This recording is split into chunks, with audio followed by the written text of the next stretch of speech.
రేవంత్ రెడ్డి సవాల్ను స్వీకరించిన బీజేపీ నేతలు మూసీ బాట పట్టారు. మూసీ పరివాహక ప్రాంతంలో నివాసితులకి అండగా వారి ఇళ్లలో నిన్న రాత్రి బస చేశారు.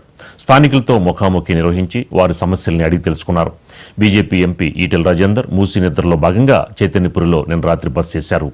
ఈటెల రాజేందర్ అంతకుముందు స్థానికులతో రచ్చబండ కూడా నిర్వహించారు. మూసీ నిద్రలో భాగంగా అంబర్పేటలోని తులసీరాంనగర్లో బస్తీలో పర్యటించారు కిషన్ రెడ్డి. 1,00,000 బుల్డోజర్లు తెచ్చినా పేదల ఇల్లు కోల్చలేరని స్పష్టం చేశారు.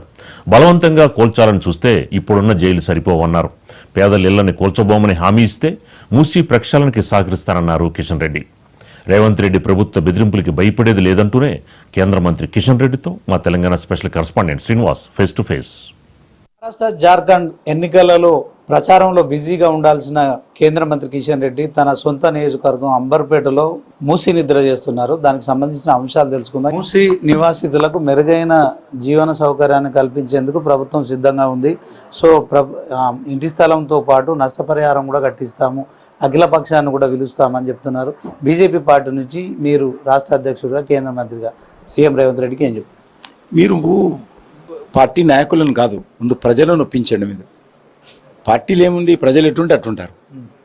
కాబట్టి పార్టీలను ఒప్పించండి, ప్రజలు కూడా ఒప్పించండి. అదే కోరుతా ఉన్నాను.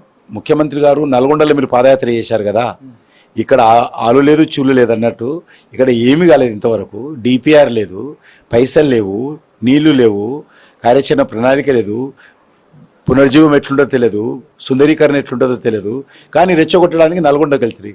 ఇక్కడ పోతుంది ఇల్లు ఇల్లేవు కదా, వీళ్ళ దగ్గర కూడా రావాలి కదా. నల్గొండ ప్రజలకు ఎట్లయితే నువ్వు చెప్పారో వెళ్ళి ప్రతిపక్షాలు అడ్డుకుంటున్నాయని ఇక్కడ కూడా వచ్చి ఇక్కడ ఉన్నటువంటి ప్రజలకు మీరు ఎందుకు భయపడుతున్నారు? భయపడాల్సిన అవసరం లేదు. మీకు మంచి ఇల్లు ఇస్తాము, మంచి మీకు అన్ని రకాలుగా నష్టపరిహారం ఇస్తాము, మంచి కొత్త జీవితం ఇస్తామని చెప్పాలి వీళ్ళకు.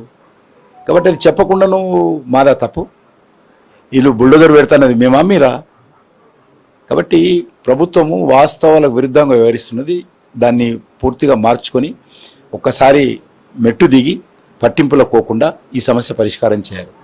ఇక్కడ ప్రజలు బీజేపీ పార్టీ నాయకులను కానీ మిమ్మల్ని కానీ మమ్మల్ని కాపాడండి కానీ మీకేమైనా అప్పీల్ చేశారా? దీంట్లో మీరెందుకు, ఇది కేవలం రాజకీయాలు అంటే బీఆర్ఎస్ కాంగ్రెస్ చేస్తుంది, మధ్యలో బీజేపీ మధ్య కొంత డ్రాగన్ చేస్తున్నారనే ఆలోచనతో ఈ కార్యక్రమం తీసుకున్నారా? ఏం చెప్తారు? ఇది మా కాన్స్టిట్యున్సీ. ఇక్కడ ప్రజలతో నేను 25 సంవత్సరాలుగా మమేకమై ఉన్నాము. ఈ బస్తీలలో రోడ్లు కానీ, స్ట్రీట్ లైట్స్ కానీ, డ్రైనేజ్ కానీ, డ్రింకింగ్ వాటర్ కానీ నేను వచ్చిన తర్వాత చేశాను. అనేక బస్తీలు ఆ రకంగా ఉన్నాయి. ప్రజలు మీరు రుజులే. ఇప్పుడు ఎక్కడో రాజేంద్రనగర్లో వచ్చిపోయారు, ఇప్పుడు మీరు లేట్ వచ్చారు, రాజేంద్రనగర్కి వచ్చేసిపోయారు. కాబట్టి అన్ని వర్గాల ప్రజలు చాలా బాధతో ఆవేదనతో ఉన్నారు. ఇక్కడ ఉన్నటువంటి ప్రజలు ఇక్కడ ఈ బస్తీలోనే 10 మంది చనిపోయారు ఈ యొక్క వచ్చిన తర్వాత. పెద్ద ఇంటికి ఓనర్స్ ఇల్లు కూలగొడతారని చెప్తే తట్టుకోలేక చనిపోయినటువంటిది ఈ యొక్క బస్తీలోనే 10 మంది ఉన్నారు. అనేక బస్తీలలో ఆ రకంగా ప్రాణాలు పోతా ఉన్నాయి. టెన్షన్ తట్టుకోలేకపోతున్నారు, ఆవేదనతో ఉన్నారు, ఆందోళనతో ఉన్నారు. వాళ్ళకు ధైర్యాన్ని కల్పించడం కోసమే మేము ఈరోజు రాత్రి బస ఇక్కడ చేస్తున్నాం. ప్రజలకు మేమందరం ప్రతిపక్షాలు ఉన్నాం, ధైర్యంగా ఉండండి, ప్రభుత్వంతో మేము మాట్లాడతామని చెప్పడం కోసమే వచ్చాం. తెలంగాణ నుంచి 8 మంది ఎమ్మెల్యేలు, 8 మంది ఎంపీలను గెలిపించి 2 కేంద్ర మంత్రులు చేసినప్పటికీ కూడా బడ్జెట్లో మీరు తెలంగాణకు అంటే గాడిద గుడ్డు మాత్రమే ఇచ్చారని చెప్పి కాంగ్రెస్ ప్రభుత్వం ఆరోపణ చేస్తుంది. సో ఎందుకు కానీ ఇప్పుడు మూసీ గురించి మాట్లాడదాం. గాడిద గుడ్డు గురించి చాలాసార్లు మాట్లాడుతున్నాం. అంటే మీరు మూసీ ప్రక్షాళన మేము చేసుకుంటున్నాం, బీజేపీ అడ్డుపడుతుంది, మొన్న హైడ్రా కూడా తీసుకున్నాం, దానికి కూడా అడ్డుపడుతుంది. సో దీంట్లో కాంగ్రెస్ ప్రభుత్వం ఆరోపణ, మీరేం చెప్తారు? చెప్తూనే ఉన్నాను కదా, అడ్డుపడతలేము. మూసీ ప్రక్షాళన చేయమంటున్నాం, నల్గొండకు సాగునీరు తాగునీరు ఇవ్వమంటున్నాం, కానీ ఈ ప్రజలకు ఇబ్బంది కాకుండా చేయమంటున్నాం. సో ఫైనల్గా సీఎం రేవంత్ రెడ్డికి మీరేం చెప్పదలుచు? మూసీ పునర్జీవం చేయండి, ఇక్కడ ఉన్నటువంటి ఇల్లు కూలగొట్టకుండా చేయండి, మీరు సమగ్రమైనటువంటి కార్యాచరణ ప్రణాళిక రూపొందించండి, మీరు ఇక్కడ ఏ రకమైనటువంటి కార్యక్రమాలు చేపట్టబోతున్నారో చేయండి, దానికి ఎప్పుడు ప్రారంభిస్తారో చెప్పండి. ఏది లేదు, ఆలు లేదు చూలు లేదు అన్నట్టు ఈరోజు అన్నిటికీ ముందు పెట్టి ముందు ఇల్లు కొలగొడతా అంటే ప్రజలు ఎవరు ఈరోజు సహకరించే పరిస్థితి లేదు. కాబట్టి ప్రజలతో నేరుగా ముఖ్యమంత్రి కానీ ఆయన మనుషులు కానీ వచ్చి మాట్లాడాల్సిన అవసరం.